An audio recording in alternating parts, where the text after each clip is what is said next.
Ang tanong ay, paano ba ang kasal Islamiko ayon sa Sunnah? Ang kasal na naayon sa Sunnah ay kasal na walang bid'ah. Kasal na walang panggagaya sa mga kufar. Kailan lang ba nagkaroon ng panggagaya sa mga kufar? Noong dumami na ang mga Muslim na nais magpakitang tao at mag-israf at makipagsabayan sa mga kufar. Samantala, wala tayong mababasa sa Quran o sa hadith o kahit man lang hadith na daif o athar na daif na kung saan nagdi-discuss doon na ang kasal ni Aisha radhiyallahu anha halimbawa ay isang kasal na kung saan pinaakyat sila ng stage o hindi kaya nagtrahe di boda siya at nagmarcha siya sa harap ng mga tao o hindi kaya nagkaroon sila ng prenuptials o hindi kaya ay nagmarcha sila kasama ng asawa niya, ang Rasulullah, nagmarchahan sa harap ng mga tao.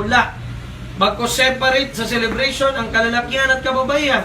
Ilang beses natin ito. Ang problema lamang sa atin ng mga Muslim, matigas tayong sumurrender sa kitab at sa sunnah. O may ka Muslim ka tidto-tidto, kung Muslim ka na tunay, ang kitab mo ay Quran. Ang propeta mo ay ang Muhammad sallallahu alaihi wasallam. Wala kang ibang propeta na susundin.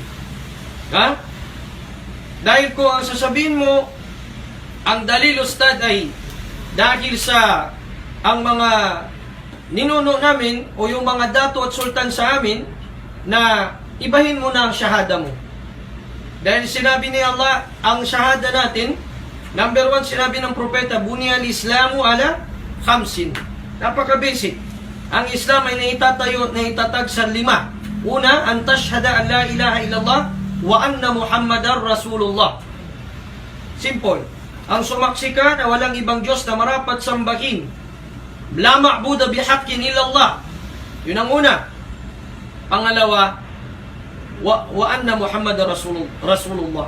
At si Propeta Muhammad ay sugo ni Allah. Bima'na la matbu'a bihaqqin illa Muhammad. Walang dapat na sundin kundi si Muhammad pagdating sa pag-agama. Ngayon, kung ang sinunod mo ay ninuno mo, wala namang dalil ang ninuno mo, o hindi kaya si mayor, o hindi kaya si councilor, sabi pa ng mga kalay ko na tusog, mga gubnol, mga mayul, sila ang sinunod mo, o hindi kaya si politician, o hindi kaya si sultan, maaring naiba na ang shahada mo. Baka la ilaha illallah, apo ko Rasulullah, o hindi kaya la ilaha illallah, politician Rasulullah, o hindi kaya la ilaha illallah, desire ko Rasulullah. Ibig sabihin, pithaya ko, yun ang sinunod mo. Aliyadu billah. Hindi ba natin inisip na sa tuwing ginagawa natin ito ay napapawalang bisa ang pagiging membro natin ng umma ng Rasul sallallahu alaihi wasallam? Sa tuwing gumagawa tayo ng bid'ah summit, sa tuwing ginagaya natin ng mga kufar, bakit tayo maiinggit sa kanila? Ang sabi ni Allah patungkol sa kanila, la yaghurrannaka taqallubul ladina kafaru fil bilad, mata'un qalilun thumma ma'wahum jahannam wa bi'sal mihad. Huwag kayong magpalinlang sa kasaganaan ng mga kufar sa ibabaw ng lupa. Nakikita nyo, ang ganda naman ng wedding nila. Wedding ni Gretchen Barreto, ni Claudine. Parang gusto kong gumaya doon. Ni Don Zulueta. Feeling din yung kapatid nating Muslima na gano'n ang kwan niya. Magsuot ng kwan, mag-makeup. Dream wedding ticket. Naggasto ng milyon ng kwan, ng lahat-lahat na israf. Kahit sabihin natin hindi nahirapan, subalit ang sinabi ng Propeta sallallahu alaihi wasallam sa riwayat ni Imam Tirmidhi, aqallu mar'atin mauna aw aqallu nikahi mauna aysaru fihi baraka aw aysaruhu mauna aw aktharu nikahi baraka aysaruhu mauna. Ibig sabihin noon, ang maraming baraka na klase ng kasal, ayaw ang magaan. Ayaw ang hindi nahirapan sa mahar. hindi nahirapan sa mahar pa lang. Kung dito sa mga tausog, mahal basingan. Iba pa ang ungsod, ang mahal na tinatawag. Iba pa ang pangtrahe di Buddha. Ibig sabihin, may sponsor pa sa costume. Iba pa yung isang karton na sigarilyo. Nung nila sukatan takaw, sukat kaukaw. Sukat lang niya, hangkalay udlaw niya, wala kaya dilatan sinlutaw. Yung mga ganun naman. Naimbitay ng buong Basilan, buong Maluso, buong Hulo. Iba pa yung pangalanan, meron kang MC, we would like to, we acknowledge the coming of ganito. We acknowledge the arrival of Gubnol, Councilor, Mayol. Yun ba ang makabaraka sa wedding mo na may basbas ni Gobernador, ni Mayor? Pagkatapos sa kasal, na mga paggagaya sa kufar, meron pang wedding ring. Arintigin, Quran bearer. Arintigin, Quran bearer ka. Di naman makumpleto ikuana niya. Wedding organizer niya, umika. Kung hindi tayo mag-request ng Quran bearer kasi pangpalit yan sa Bible bearer. Di ba panggagaya ito sa kanila? Kailan pa nagkaroon ng dalil yan na mayroong magmarcha na magdala ng Quran sa kasal? Meron ba? Anong silbi nun? Yan. Tapos, merong wedding cake na nakalaki-laki na sasabihin ng MC. Aliyado bila yung MC bakla pa. Sasabihin ng MC, ngayon, hihiwa. Ang pinakamalaking hiwa, pinakamalaking pagmamahal. La hawla wala quwwata illa billah. Ano pang natira sa agama mo?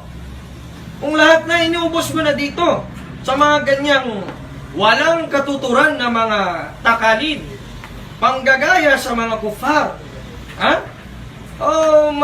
Mag-wedding ring. I do, I die. Lahat-lahat ng yan ginagaya.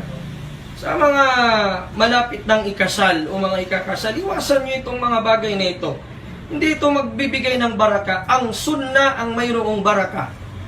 Kung gaano siya kasimple, gaano ka-plain. Nandun na ang wali, nandun ang dalawang saksi. Hindi kailangan sa saksi na politisyan. Hindi kailangan sa saksi na malaking Ang kailangan sa saksi, yung religious na Muslim, hindi sumasama sa mga pista-pista ng mga kufar, hindi kasama sa mga bisyo-bisyo, nagsasambayang 5 wakto, hindi siya 5 baso. Baka mamaya 5 baso. Yan ang saksi mo Sabi niya, ninong.